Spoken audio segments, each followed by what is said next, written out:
Hi children, good morning. Welcome back to our chemistry class. In the last class, we learned about Bohr's model. That is the third model proposed by Niels Bohr regarding the structure of the atom. According to Bohr's model, he postulated some points regarding the structure of the atom. First one, yes, electrons are move around the nucleus in a discrete path, or some discrete path are allowed in the atom. That discrete path is known as orbit or shells. Orbit or shell. The discrete path, we can see electrons in a certain path. That path is known as orbit or shell, isn't it? And next one, when electrons are moving in this discrete orbit, they do not radiate energy. When electrons are moving on this discrete path or orbits or shells, the electrons do not radiate energy. What is the drawback of Rutherford's structure of the atom? Yes, when electrons are revolving in a circular path, when an object moving in a circular path, that object definitely has acceleration. So, due to acceleration, there is a probability to radiate energy. At last, that electron will fall into the nucleus. So, in that way, atom has no stability. But in Bohr's model, Bohr explained detail what it is. Electrons are move around the nucleus in a discrete path. Electrons are move around the nucleus in a discrete path. That discrete path is known as orbit or shells. Okay. Then when they are moving on that discrete path, the electrons do not radiate energy. Then this is the structure of atom proposed by Bohr. The center portion, it is known as nucleus. That is, most of the mass of an atom occupies at the center. That is nucleus. Okay, nucleus occupies protons and neutrons. We know that atom contains three particles. Atom consists of three particles: proton, neutron, and electron. Proton, neutron, and electron. Proton has positive charge. Neutron has no charge, isn't it? No charge. Then electrons have negative charge. Chargeless. Neutrons are chargeless but electrons have negative charge. So, according to Bohr's theory, the center of the atom that we can known as nucleus. Nucleus occupies proton and neutron. Proton and neutron. The mass of the atom, majority of the mass of the atom included in the nucleus, and electrons are revolving around the nucleus. That discrete path, the electrons revolving in a discrete path, that is known as orbit or shell. We can see here many shells or orbits. The name of the first shell that is near to the nucleus is K shell. The discrete orbit or shells are termed as energy levels. So, here we can see many energy levels, and it is named as K, L, M, N, etc. And its number is also 1, 2, 3, etc. Here the first shell, it is known as K shell, or N equal to 1. N equal to 1. That is the first shell near to the nucleus. Then second shell, L shell. N equal to 2. Second shell. Then n equal to 3. Then n equal to 4. These are different types of orbits around the nucleus. The next we learned about how electrons are distributed in this orbit or shell. The distribution of electrons in various orbits are explained by Bohr and Bohr. They are forwarded some rules, or they are formulated some rules to be filled the electrons in various orbits or shell. First rule is the maximum number of electrons present in a shell is given by the equation 2n square. The maximum number or the number of electrons present in a shell is given by the formula 2n square. Here n equal to orbit number or energy level index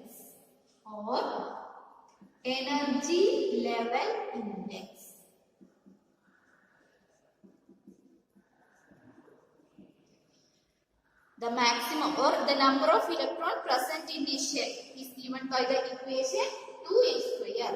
With the help of this equation, we can find out how many electrons are present in each shell. Here n equal to orbit number or energy level index. With the help of this equation, the number of electrons in the first shell, that is K shell. First shell, K shell. How many electrons are present in K shell? Yes, according to this equation, it will be 2 into 1 square. 2 into 1 equal to 2. So, K shell occupies only 2 electrons. Okay. The next one, L shell. That is second shell. That n equal to 2. So, 2 into 2 square. That is 2 into 4 equal to 8. L shell occupies 8 electrons. Then third, M. Third shell is M shell. The 2 into 3 square. That is 2 into 9 equal to 80. In M shell occupies 18 electrons. The next one, N shell. N shell. 2 into 4 square. That is 2 into 16, 32. L shell occupies 32 electrons. So, this is the equation that represents the number of electrons present in each shell. Okay. The second rule is that the number of or the maximum number of electrons present in the outer shell is 8. The maximum number of electrons present in the outer shell, it will be 8. That is outermost shell means atoms have different orbits. Okay, they are having varying number of orbits. So, their outermost shell, എല്ലാ ആറ്റത്തിന്റെയും അതായത് outermost ഷെല്ലിലെ ഓരോ ആറ്റത്തിന്റെ outermost ഷെല്ലിൽ maximum electrons, how many it is? Yes, 8 electrons. More than 8 electrons not allowed. The third rule is electrons are not accommodated in a given shell unless the inner shells are filled. അതായത് ഉള്ളിലുള്ള shells fill ചെയ്തതിന് ശേഷം മാത്രമേ തൊട്ടടുത്ത shells fill ചെയ്യൂ. That is third rule. The electrons are not accommodated in a given shell unless the inner shells are not filled. Inner shells are filled. That is, there is a stepwise manner to complete the electrons in each shell. അതായത് ഒരു step wise മാനറിലാണ് electrons they are filled in each shell. That is, first fill the first shell, then second, then third, like that. Okay, so these are the three main rules. First one, the number of electrons present in a given shell, or the number of present in a shell is given by the equation 2n square. Okay, n equal to the orbit number. Then second rule, the maximum number of electrons present in the outer shell is 8. Isn't it? Then third one, there is no electrons are accommodated in a given shell unless the inner shells are filled. That is, there is a stepwise manner to be filled the electrons in various orbits. Okay, that are the three rules. We should follow that three rules while studying the structure of or how electrons are filled in various shells. Okay. Listen children, these are the schematic representation of some elements. First one, it is the structure of hydrogen. Here you can see the center, the nucleus. In the center nucleus, then hydrogen atom contains only one shell, that is K shell, and it contains one electron. Okay, then next one, helium. Its center nucleus, and it also has one shell around the nucleus.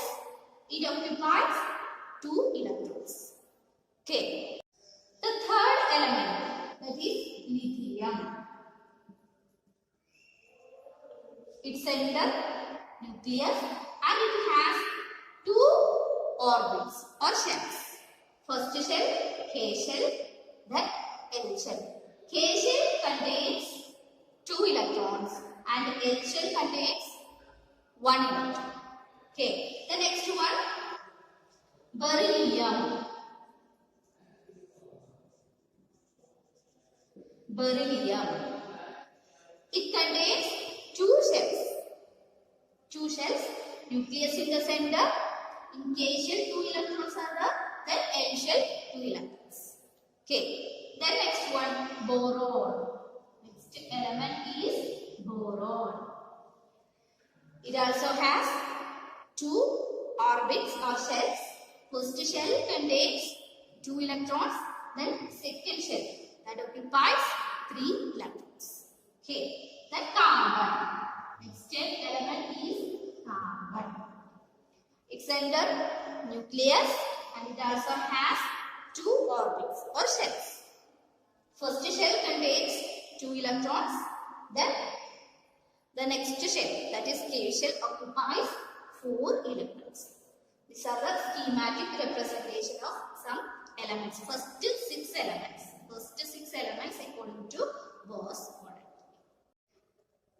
Children, next topic is valency. We are going to the next topic, valency. We already learned about how electrons are distributed in various shells. And we also know that maximum number of electrons occupies in the outermost shell is 8. Okay. The electron present in the outermost shell is known as valence electron. അതായത് outermost ഓരോ എലമെന്റിന്റെയും outermost shell electrons are known as outermost shellിലെ electrons നെ പറയുന്ന പേരാണ് valence electrons. Valence electrons.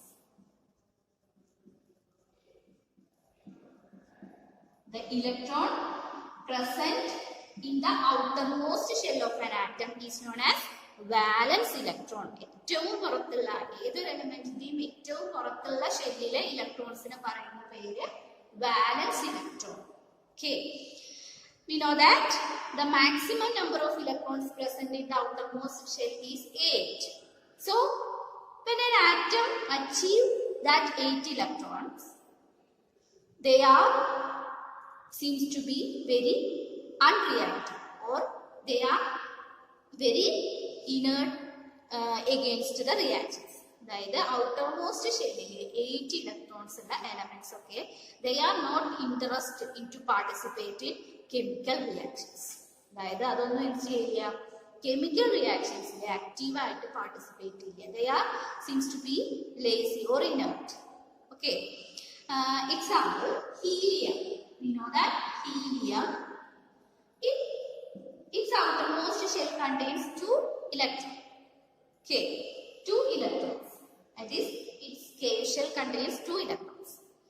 This is a stable element. It is a stable element because it already occupies 2 electrons. അതായത് hydrogen, ഹീലിയത്തിന്റെ മുന്നേ hydrogen ആണ്. Hydrogen has only 1 electron in their shell and helium also 2 electrons in their shell. ഹീലിയത്തിന്റെ outermost ഷെല്ലിൽ 2 electrons ആണ്. അപ്പൊ അത് എന്ത്, ഈ രണ്ടും എക്സെപ്ഷൻസ് ആണ്, hydrogen and helium.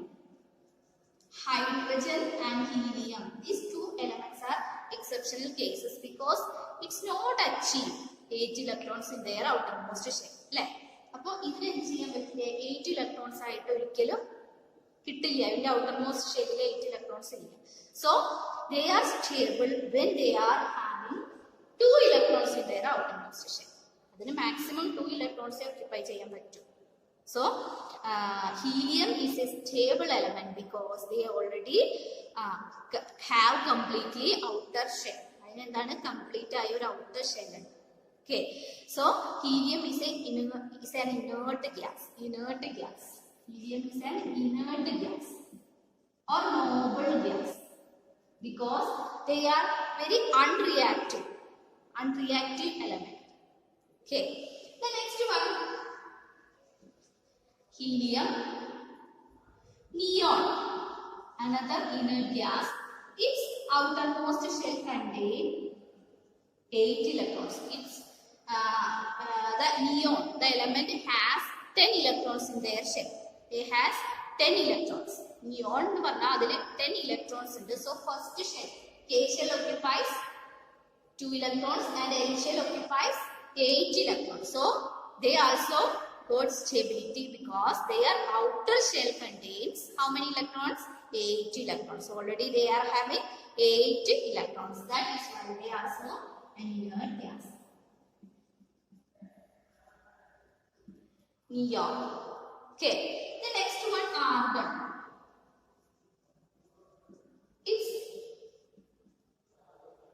in argon present number of electrons. How many number of electrons present in argon? Yes, 18. 18. So 2, 8, 8. These are the distribution of electrons in argon. First shell, K shell contains 2 electrons and L shell contains 8 electrons and its atomic number or it contains 18 electrons. It contains 18 electrons. So within 2 shells they already completed 10 electrons. അല്ലെ, 2 ഷെല്ലുമായിട്ട് എത്ര electron complete ആയി? 10 electron കഴിഞ്ഞു. Then remaining only 8 electrons. അല്ലെ, ബാക്കി എത്ര വരിക? 8 electron. So that 8 electrons are occupied in their M shell. Third shell, M shell. So there also we can see a completely filled shell. അതായത് ഏതൊരു എലമെന്റും അത് outermost ഷെല്ലിൽ എപ്പോഴും 8 ഇലക്ട്രോൺ ആക്കാനാണ് റിയാക്ഷൻസിൽ പങ്കെടുക്കുന്നത്. All elements are participated in various chemical reactions for attaining stability. They are attaining stability by achieving 8 electrons in their outermost shell. Isn't it? They are actively participated in various chemical reactions because they want 8 electrons in their outer shell. For that purpose, they are engaged in various chemical reactions. Isn't it? So here already argon got the stability because it already has 8 electrons in their outer shell. Valence shell electrons are how many? Valence electrons are present in argon? 8. So they are also stable. Another inert gas. So from these examples we can understand understand that some elements they are not participated in various chemical reactions because they are already stable. Their valence shell occupies 8 electrons. Exceptional case helium. Helium is valence electron. How many valence electrons are present in helium? Yes, 2.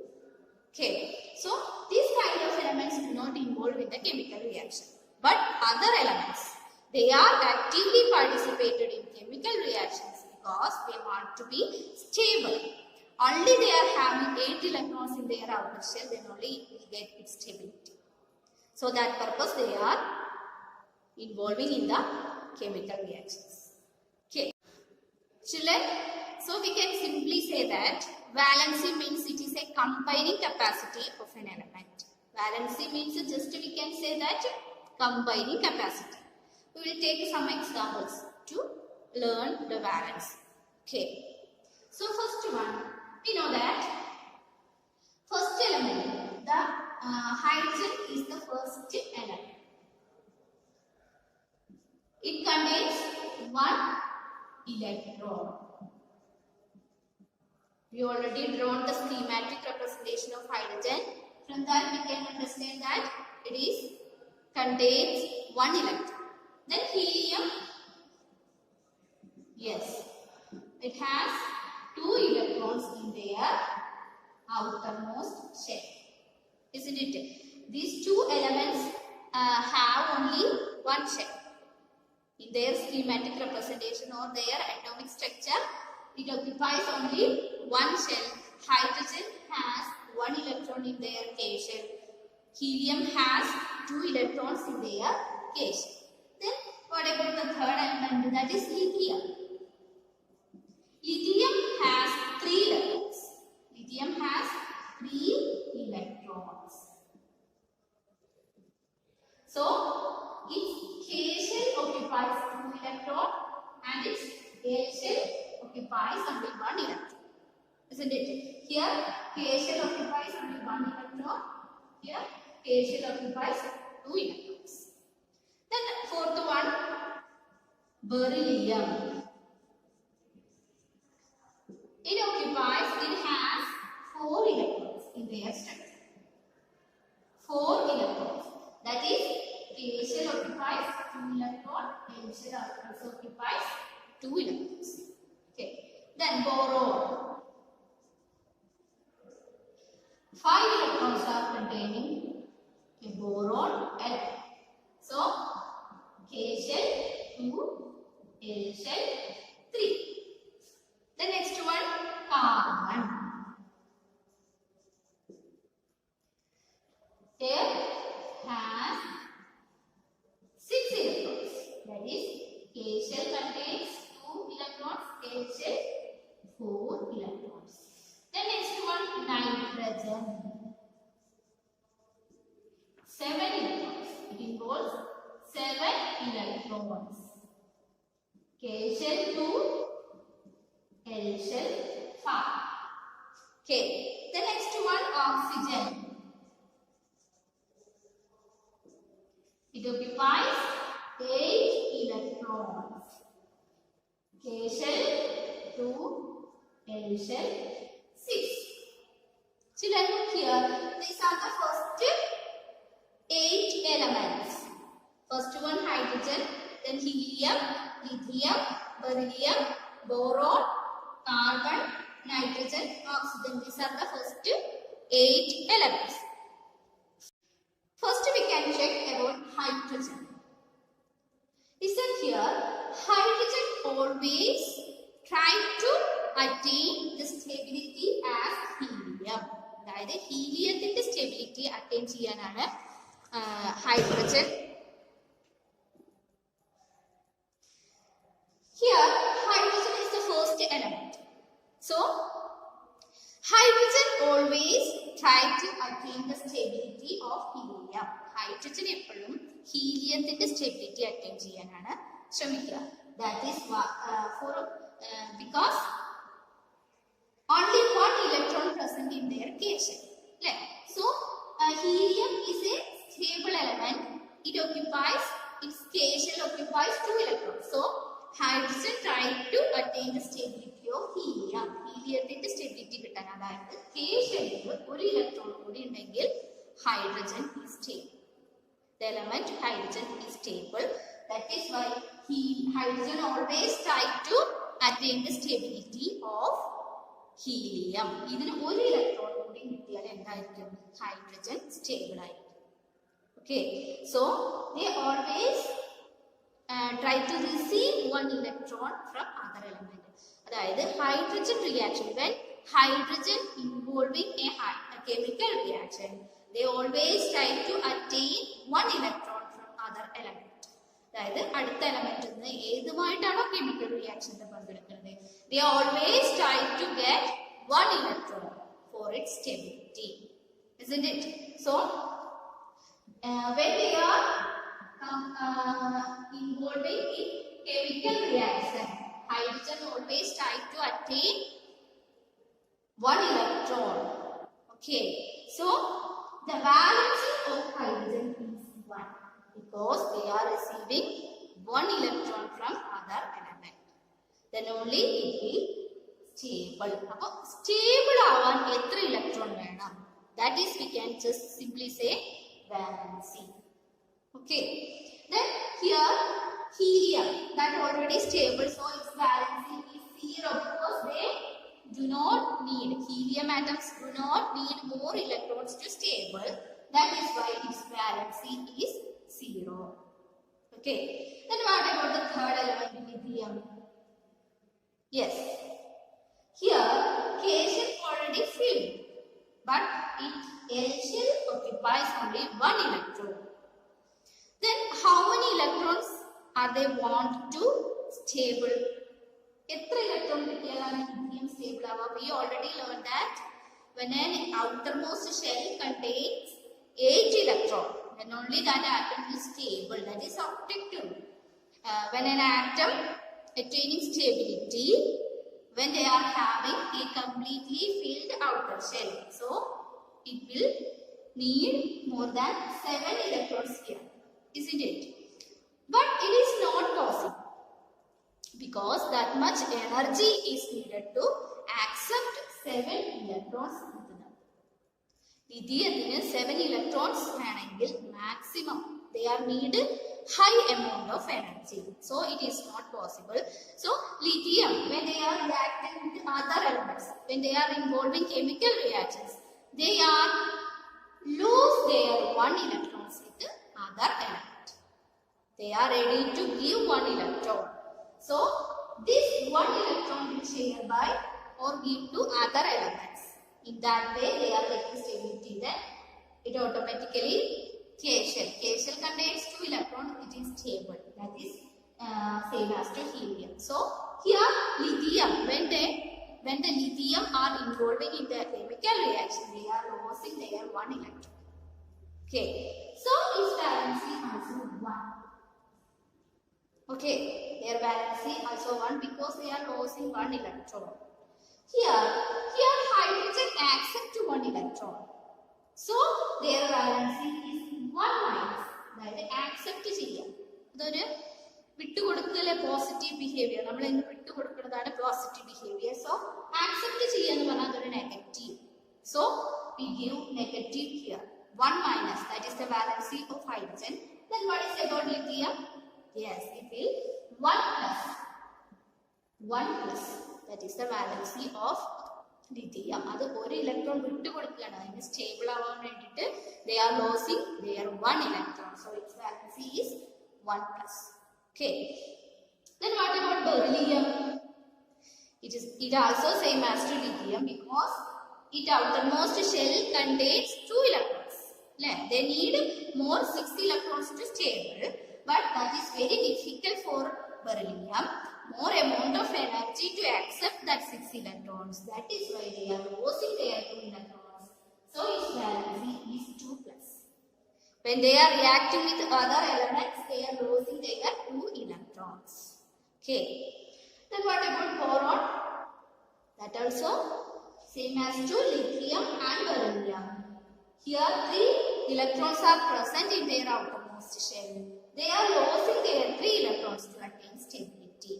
So its valency is 3 plus. Okay. Then what about carbon?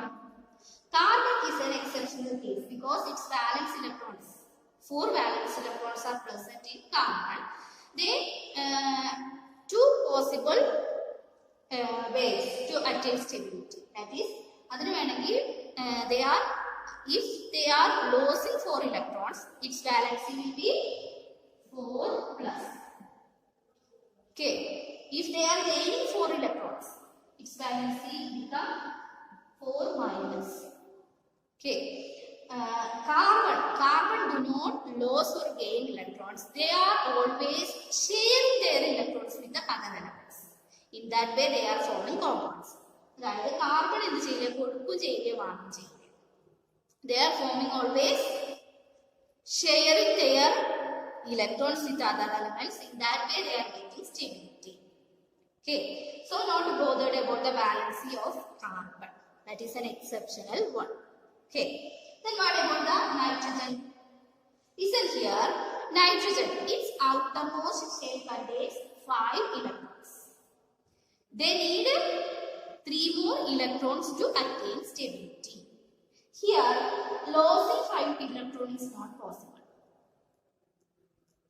Gaining 3 electrons, that is more better than losing 5 electrons. Like, 5 electrons are 8 electrons are 3 electrons need. They are needed. So they are needing. So they are accepting 3 electrons from other elements. When they are involving in the chemical reaction, they are accepting 3 electrons. So their valence is 3 minus because they are accepting 3 electrons. In that way, they are getting the stability. Stability on the outermost shell 8 electrons are stable. Okay. Then what about the element of oxygen? Yes, already 6 electrons are there. Then they need 3 more electrons. So its valency is 2 minus. Isn't it? These are the valencies of first 6 elements. First one, hydrogen, they need 1 electron to its stability. So its valency is 1 minus. Helium, that already stable. So its valency is 0. The next one, lithium, its valency is 1 plus because they are donating electrons to other elements for its stability. That is why its valency become 1 plus.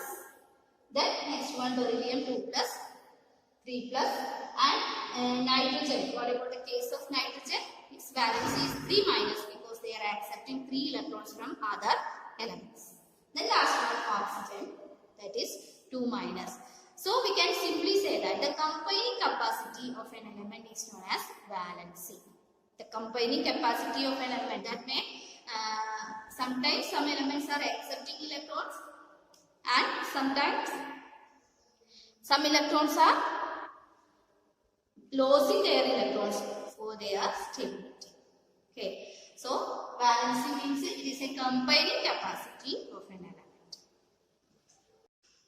Children, today we discussed about first just I explained the Bose model and what are the rules we are followed in the distribution of electrons in various shells, and finally we learned about valency. Valency means the combining capacity of an element is known as valency, and valence electrons. What is meant by valence electron? Yes, the electrons present in the outermost shell, that is known as valence electrons. I hope you understood. Please read the textbook and ask your doubt. Thank you. Have a nice day.